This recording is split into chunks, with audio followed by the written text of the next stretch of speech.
Ladies and gentlemen, let me ask you a question. What if I told you that 99% of women have been living with a truth hidden right in front of them?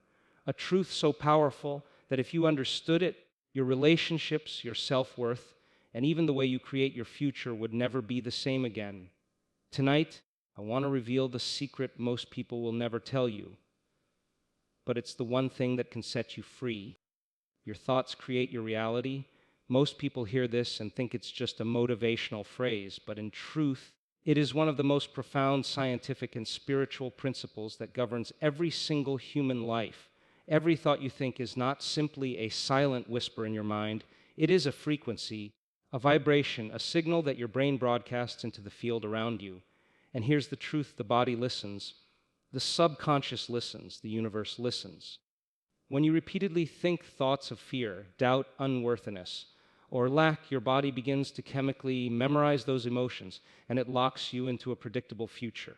You wake up every day rehearsing the same thoughts, feeling the same emotions, and unconsciously recreating the same circumstances over and over again. But what happens when a woman learns to interrupt this pattern?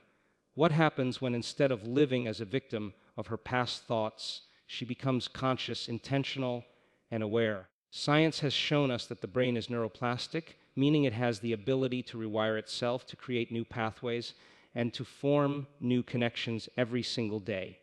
If you can think a new thought, and if you can hold that thought long enough, your brain doesn't know the difference between what's real and what's imagined. It begins to install that thought as if it were already a fact. Imagine what that means.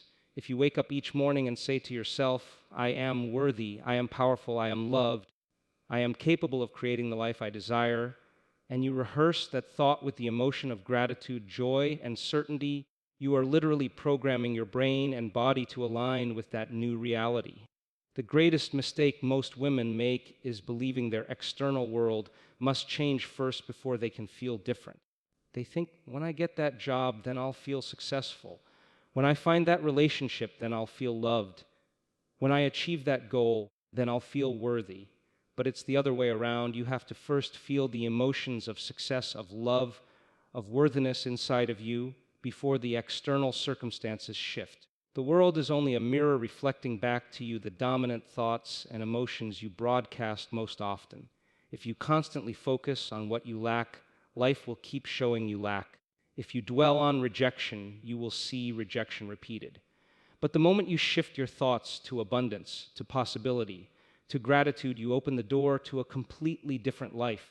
Think about this carefully. The people you admire, the ones who seem to live with confidence, grace, and purpose, are not luckier than you. They are not more deserving than you. They simply learned to master their inner world. They made a conscious decision not to live as prisoners of their old thoughts, but to create new ones that matched the future they wanted.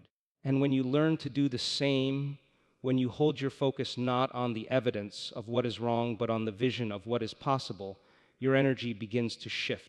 You move from being someone who waits for life to happen to someone who designs life on purpose. So ask yourself right now, what are the thoughts I keep repeating every single day?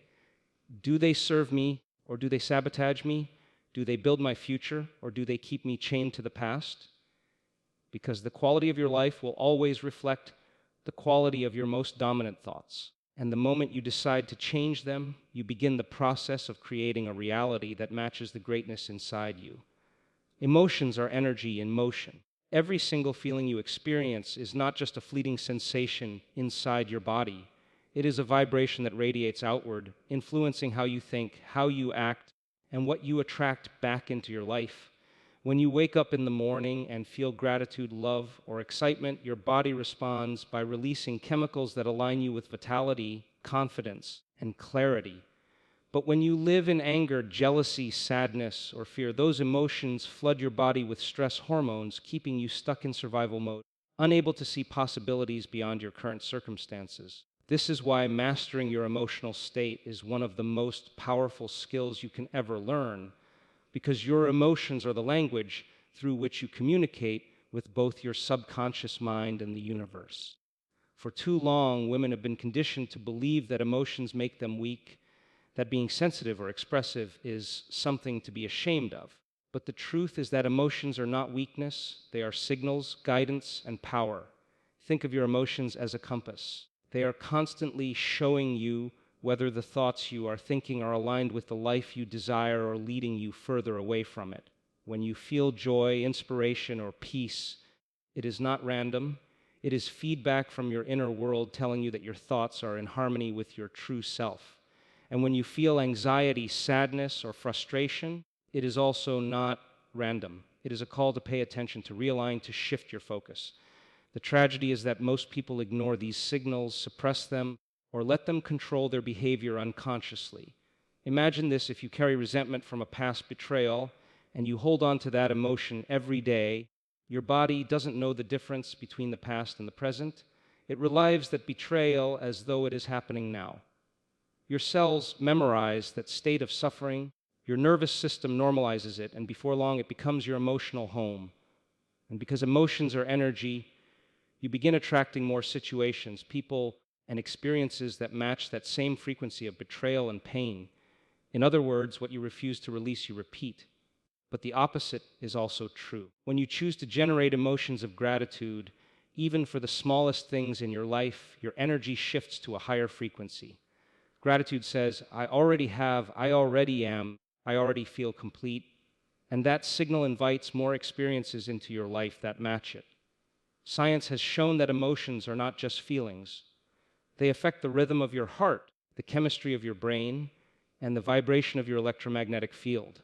Studies on the heart's coherence prove that when you feel emotions like appreciation or love, your heart rhythm becomes more balanced, and your brain begins to function with greater clarity and creativity. In that state, your body heals faster, your intuition sharpens, and your interactions with others improve. Think about how powerful that is. By simply shifting your emotional state, you can shift your entire physiology and begin to create a different life experience. This is why women who learn to master their emotions become unshakable. Instead of being controlled by anger, fear, or doubt, they learn to observe those emotions, understand the message behind them, and then choose consciously what energy they want to carry forward. They stop reacting and start creating. They stop repeating the same emotional loops of the past and begin embodying the emotions of the future they desire. And as they do this, they naturally attract healthier relationships, more opportunities, and deeper fulfillment because they are no longer magnets for pain, but magnets for possibility. So the real secret is not to avoid emotions or to deny them, but to understand them as energy, to use them as tools, and to consciously generate the ones that align with the life you wish to create. When you master your emotions, you master your energy. And when you master your energy, you master your destiny. The subconscious mind runs almost 95% of your life, and this is one of the most astonishing yet frightening truths that most people never take the time to realize. From the moment you wake up in the morning until the moment you fall asleep at night, the majority of your decisions, your habits, your reactions, and even the way you interpret the world are not conscious choices, but automatic programs that were installed in you long ago. Think about this carefully. When you reach for your phone without even realizing it, when you drive home and don't remember the turns you took, when you react to criticism the same way you always have, when you doubt yourself even before you start, these are not conscious actions. These are deeply ingrained patterns living inside the subconscious mind, quietly dictating your life without your permission. The subconscious mind is like a hard drive that was programmed mostly during your childhood. Every experience, every word spoken over you, every belief you accepted from your parents, teachers, friends, and society has been stored there. If you were told as a little girl that you were not enough, that you had to be perfect to be loved, that your voice didn't matter, or that your dreams were too big, those statements became seeds planted in the fertile soil of your subconscious. And unless you examine them, those seeds grow into beliefs that govern your adult life. You might consciously say, I want to succeed, I want to feel confident, I want to be loved. But if your subconscious program is repeating, I am not worthy, I am not smart enough, I am not lovable, then those old programs will override your conscious desires every single time. This is why so many women feel stuck in cycles they cannot break. They may set goals, read books, or try to push forward, but they find themselves sabotaging their own progress again and again. It's not because they are weak, and it's not because they are lazy. It is because their subconscious mind is stronger than their conscious willpower. You cannot simply fight a lifetime of programming with positive thinking alone. You must go deeper and rewire the subconscious itself. The subconscious operates in repetition and emotion. Whatever you repeat often enough, especially when it is charged with strong feelings, sinks into that deeper part of your mind and becomes a new program. This is both the danger and the opportunity. The danger is that if you keep repeating the same self-defeating thoughts, the same stories of pain, or the same emotions of fear, you are programming your subconscious to keep producing more of the same. But the opportunity is that if you begin repeating new, empowering thoughts, I am worthy, I am powerful, I am enough, and you combine those thoughts with emotions of gratitude, excitement, and certainty, you can literally recondition your subconscious mind to accept a new reality.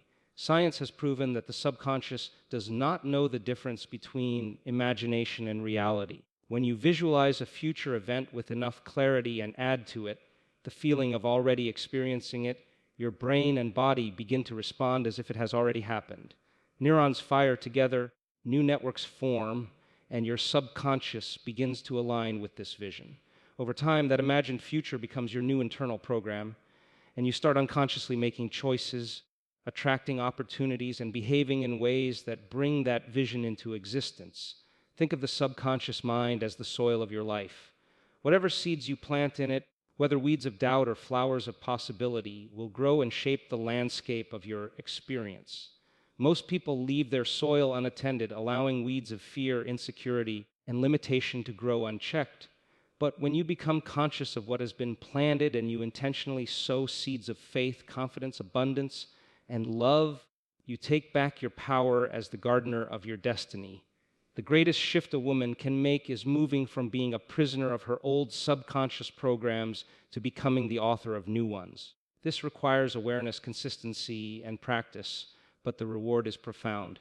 Because once the subconscious mind is reprogrammed to believe in your worth, your power, and your ability, life will no longer feel like an uphill battle.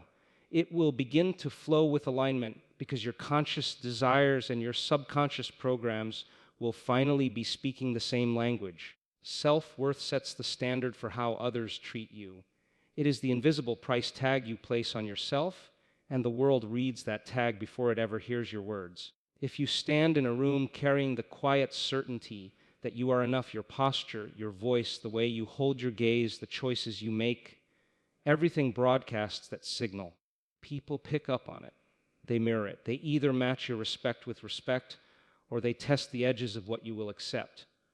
But when you carry uncertainty about your value, that uncertainty leaks out in tiny ways. You apologize too quickly, you over-explain, you fold when someone speaks over you, you accept less pay, less love, less commitment, because deep down you have set a lower threshold for what you deserve.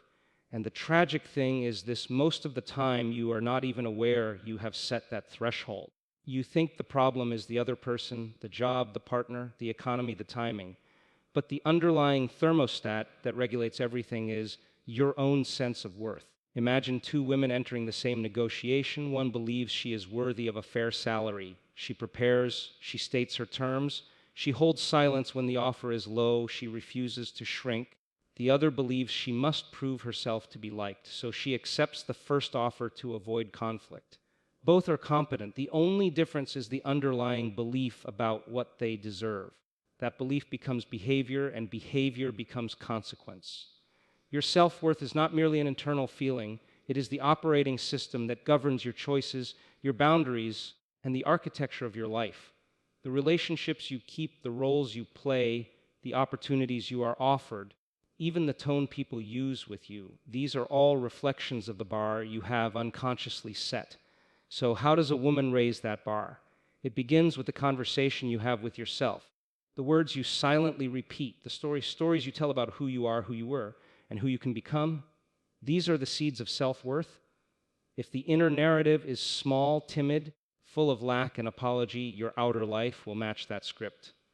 But because your brain is plastic and your body is a record keeper of repeated states, you can rewrite that story. It requires two things simultaneously: clarity and courage. Clarity about what you will no longer tolerate, and courage to act in small ways that prove to your nervous system that you are now choosing differently. This is not one grand heroic act, it is countless tiny decisions that accumulate. Saying no without guilt when your calendar is full, speaking up in a meeting even when your voice shakes, choosing to leave a dinner where you are being disrespected, requesting what you need from a partner and holding your boundary when they push back. Each small act is a deposit into the bank of your self-regard. Watch how your body responds when you begin to act from a place of self-respect. Your breath steadies, your shoulders relax, your voice finds a steadier pitch, and other people begin to adjust their behavior toward you. They will not magically become perfect. Some will resist, because when you change the rules of engagement, you force others to confront their own patterns. Some relationships will strengthen because mutual respect is now possible. Others will fall away because they were always transactional and conditional. That is not failure, that is refinement. You are clearing space in your life for people and circumstances that can hold the higher version of you. Practically, start by noticing the currency you use to prove your value. Is it the approval of others, perfection, business, money, love from someone who won't commit? Name the currency, and then choose a different one to build on: self-kindness, consistency, truth, and aligned action. Use concrete practices when a critical thought arises. Pause and name it. Replace it with a factual statement about your competence or your worth. Then do one small thing that supports that statement. Keep a ledger of small wins. Every time you honor yourself, write it down. Celebrate these acts like they are victories, because they are. Over time, your nervous system will stop equating worth with external validation and begin to accept that your value is internally generated and externally expressed. Language matters. If you continually tell a story that you are not ready, not enough, or lucky, when opportunities come, you train your system to expect lack. Shift your language into present tensey. I am learning. I am worthy of fair compensation. I am choosing people who respect me. And then align your actions to those statements.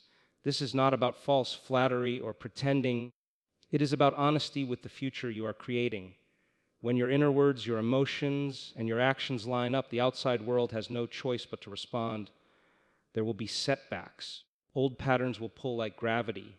In those moments, don't interpret a relapse as proof you're unworthy. Interpret it as data. Ask yourself what boundary was broken, which thought went unexamined, what feeling was avoided. Then correct the course. The constant practice of returning to your standard is what builds an unshakable sense of worth.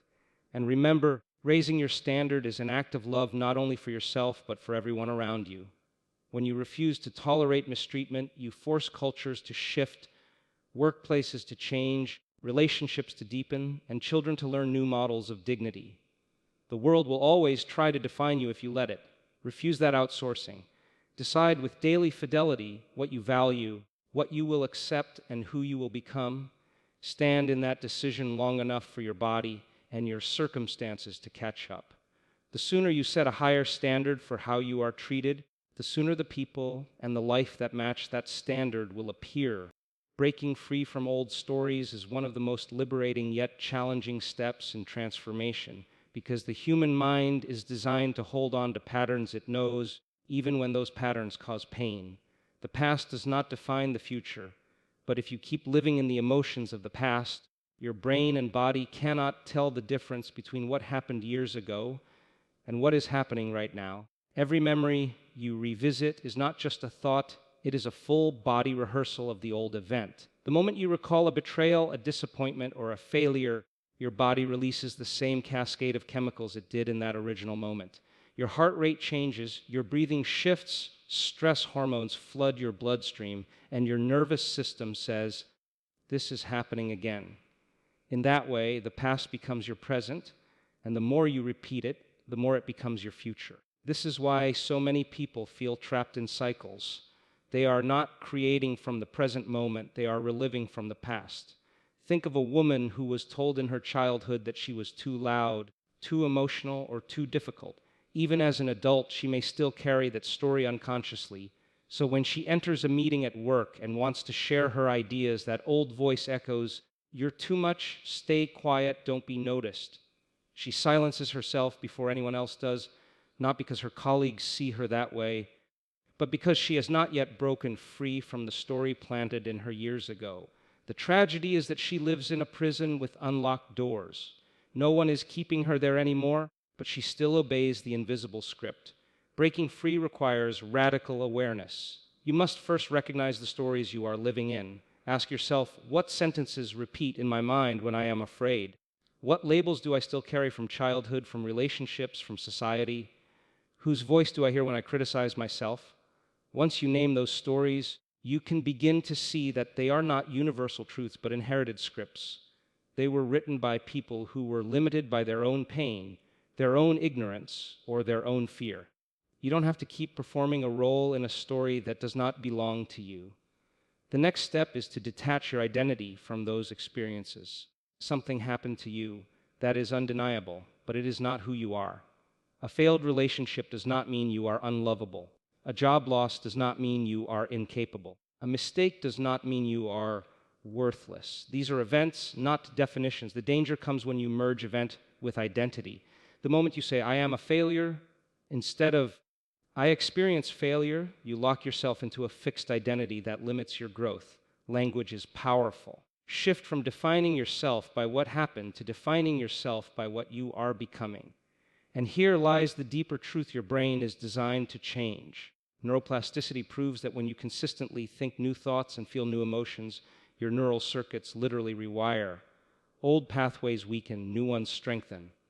It is not overnight, but it is inevitable with repetition. If you keep telling yourself a new story, I am worthy, I am resilient, I am capable of creating a new life, and if you pair that story with emotions of gratitude, courage, and excitement, your brain will eventually accept it as reality. The old story begins to lose its grip, not because you deny the past, but because you no longer feed it with your attention and energy. Breaking free also means stepping into the unknown. The reason most people cling to old stories is because they are familiar. Even suffering can feel safe if it is predictable. But transformation demands uncertainty. It asks you to let go of who you have been and step into who you have not yet become. This space between the old and the new can feel terrifying because there is no roadmap, but it is also the place of creation, the place where anything is possible. When you resist the pull of the past and refuse to define yourself by it, you enter the realm where you can write new chapters. Forgiveness becomes a powerful tool here, not forgiveness that excuses what happened, but forgiveness that releases you from carrying the weight of it. Every time you hold on to resentment, you are keeping yourself tethered to the very story you are trying to escape. Forgiveness says, I refuse to let this event dictate my energy any longer. It is not about condoning the past, but about reclaiming your present. The more you live in the energy of your future vision, rather than the emotions of your past, the more your life begins to shift. You stop rehearsing pain and start rehearsing possibility. You stop identifying with wounds and start identifying with wisdom. And slowly, the old story dissolves, replaced by a new one that reflects your strength, your growth, and your potential. Breaking free from old stories is not about forgetting the past. It is about refusing to be ruled by it. It is about honoring where you have been while boldly choosing where you are going. When you master this, you step into true freedom because nothing and no one outside of you holds the pen to your story anymore. You do. Visualization is rehearsal for reality, and this is not just a poetic phrase, but a scientific fact. The human brain cannot fully distinguish between something vividly imagined and something physically experienced. When you close your eyes and picture yourself walking through a garden, smelling the flowers, feeling the sun on your skin, your brain activates the same neural circuits as if you were physically there. This is why visualization is such a powerful tool. It allows you to train your mind and body for a future that has not yet happened, until that future feels so real inside you that it must eventually manifest outside you. Every successful athlete, leader, and creator has used this principle, even if they did not always have the scientific language to explain it. When a runner visualizes crossing the finish line before the race begins, their muscles fire microscopically in response to the imagined movement. When a speaker imagines delivering words with confidence, their nervous system begins to align with that state. When a woman envisions herself stepping into the version of life she desires, whether it is building a career, experiencing love, feeling radiant health, her brain lays down pathways that prepare her body and mind to live in that reality. The more she practices this, the stronger those pathways become until her subconscious accepts this new version as normal.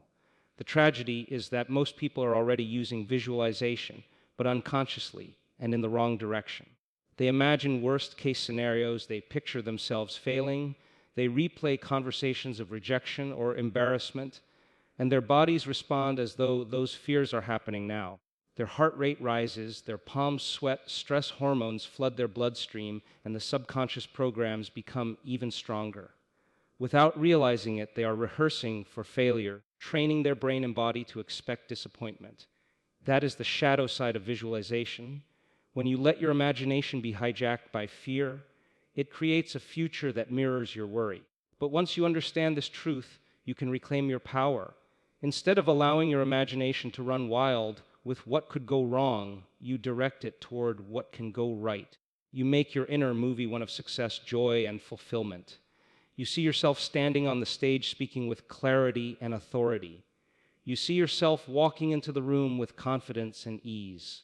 You see yourself being loved, respected, and honored. And as you do this, something profound happens. Your body begins to believe it. The chemicals of confidence, peace, and happiness flood your system. You begin to act differently in the present because you are no longer living from the memory of the past, but from the vision of the future. Visualization becomes even more powerful when paired with emotion. Simply seeing an image in your mind is not enough. You must feel it. When you imagine the future and flood that vision with gratitude, excitement, love, or certainty, your heart and brain come into coherence, and that signal is broadcast with far greater strength. Gratitude is especially powerful because it tricks the body into believing the future you imagine has already happened. The body responds with the same chemical signals as if it were real. And when the body believes, it stops resisting, and your subconscious aligns with your vision.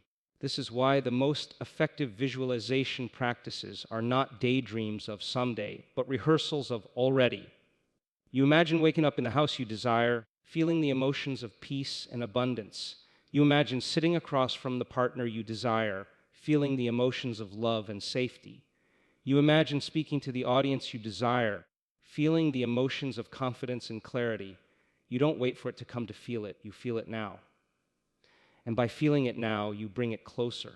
Science has proven through brain scans that people who visualize playing the piano light up the same neural regions as those who physically practice the piano. After weeks of visualization, their brains and bodies show measurable improvement, even without touching the instrument. This means that by rehearsing your future self with intention and consistency, you are literally installing that self in your nervous system. So, when the opportunity arrives in reality, you do not feel unprepared. You feel like you have already been there. Think about the impact this has on a woman who has carried doubt or fear. If she practices visualizing herself as confident, respected, and powerful every single day, her body begins to anchor those emotions. Slowly, the fear loses its grip, the old stories weaken, and her natural state becomes the one she has been rehearsing. This is how you step into a future that looks nothing like your past, by living it internally until it becomes inevitable externally. Visualization is not wishful thinking, it is intentional programming. It is not about escaping reality, it is about creating it. Every great achievement begins twice, first in the mind, then in the world. When you understand this and practice it daily, you stop waiting for life to change and start building the blueprint of the life you want. You train your mind to walk before your feet ever touch the ground. And when your vision, your emotions, and your actions align, the gap between imagination and reality dissolves. The body responds to belief in ways most people underestimate, and this truth carries more power than almost any other principle you could apply in your life. Your body is not separate from your mind. It is a faithful servant, constantly taking instructions from the thoughts and beliefs you hold most strongly. Every belief you carry about who you are, what you deserve, what you can accomplish, becomes a command that your body obeys. If you believe you are weak, your posture collapses, your energy diminishes, your immune system lowers. If you believe you are strong and capable, your body shifts to match that belief. Your muscles relax, your nervous system steadies, your chemistry reorganizes itself around resilience. The human body is not only a biological machine, it is a living mirror of your inner convictions. Think of the placebo effect, one of the most studied and yet most underestimated phenomena in science. Patients are given a sugar pill with no medicinal value, but when they believe it is medicine, their bodies respond as if it were. Pain disappears, symptoms lessen, healing accelerates, not because of the pill itself, but because of the belief carried into the body. Belief literally activates the healing response. On the other hand, the nocebo effect shows the opposite truth. When someone believes a harmless substance will harm them, their body produces symptoms of illness. Both examples reveal one profound reality: your body obeys your mind. What you believe, you begin to embody. For women, this is especially important because so many carry beliefs that were planted by culture, family, or past experiences. If you believe you are not beautiful enough, your body receives that message. Your posture shrinks, your energy dulls, your face carries the heaviness of self-criticism. If you believe you are unworthy of love, your body unconsciously pushes people away, closing the heart, tightening the chest, keeping you in survival mode. If you believe you are undeserving of success, your body produces stress each time you move toward opportunity, as if trying to protect you from stepping out of line. These beliefs are invisible chains, and your body is simply reflecting what you have instructed it to believe. But the same mechanism can liberate you. When you begin to cultivate beliefs of worthiness, love, strength, and abundance, your body responds in kind. You stand taller without even trying because dignity flows through you. Your immune system strengthens because your body is no longer drowning in the chemistry of stress and doubt. Your voice carries more power because your nervous system is no longer suppressing your expression.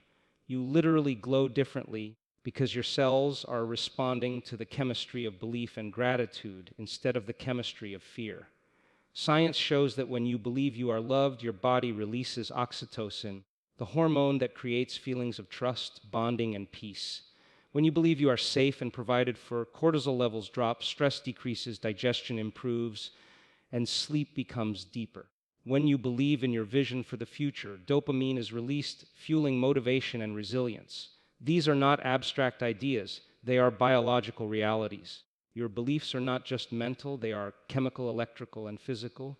This is why affirmations, visualization, and self-talk are so powerful when they are not just empty words but rooted in belief. Saying, "I am worthy," means little if you whisper it with doubt.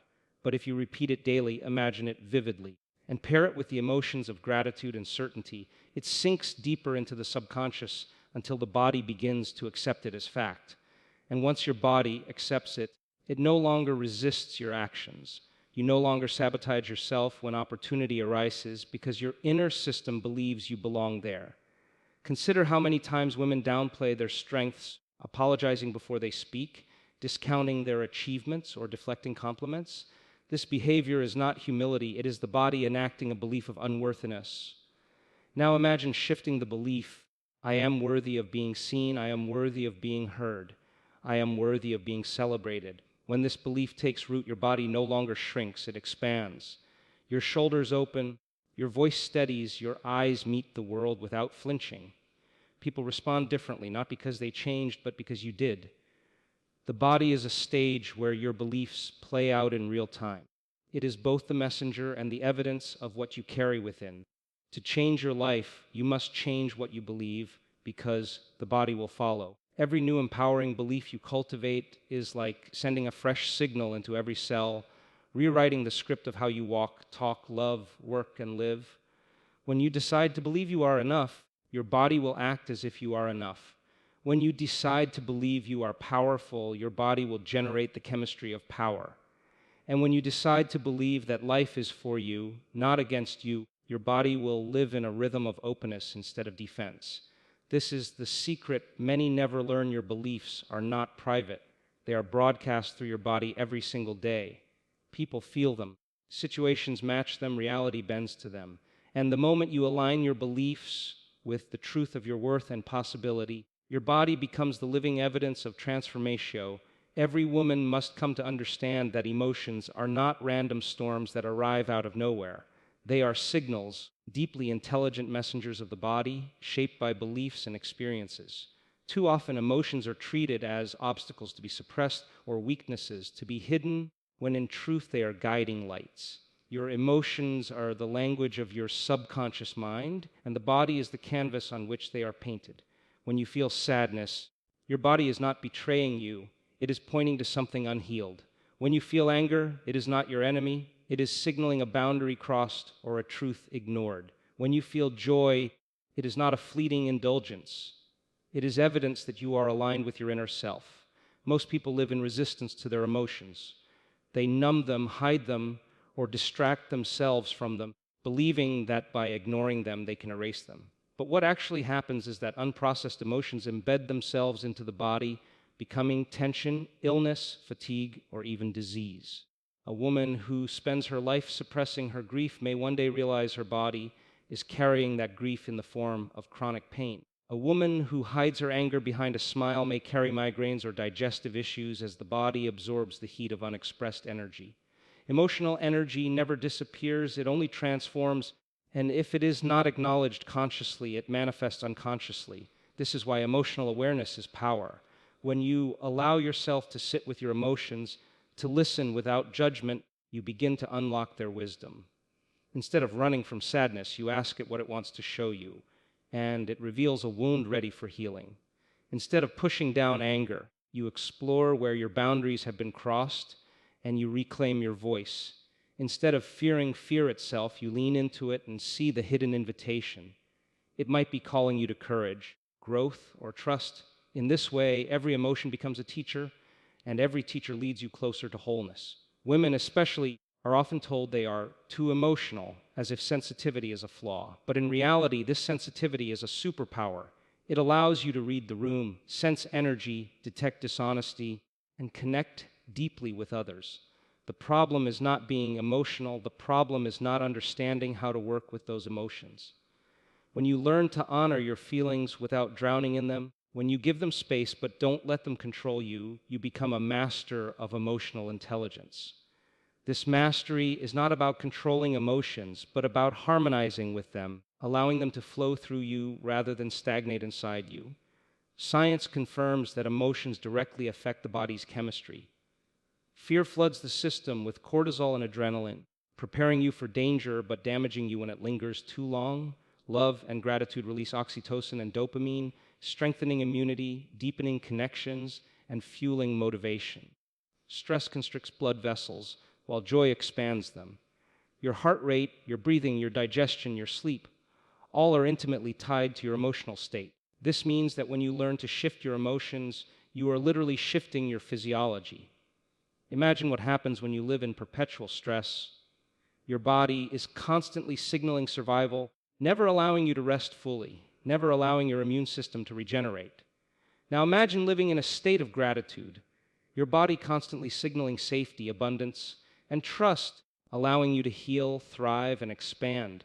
The difference between these two states is not just mental, it is biological, chemical, and deeply physical. So the question becomes, how do you change your emotional state when life feels overwhelming?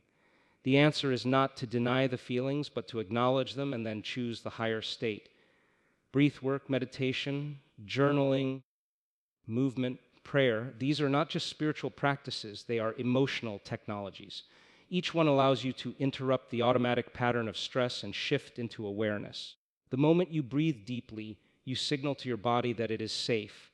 The moment you express gratitude, even for something small, you begin to release the chemistry of joy.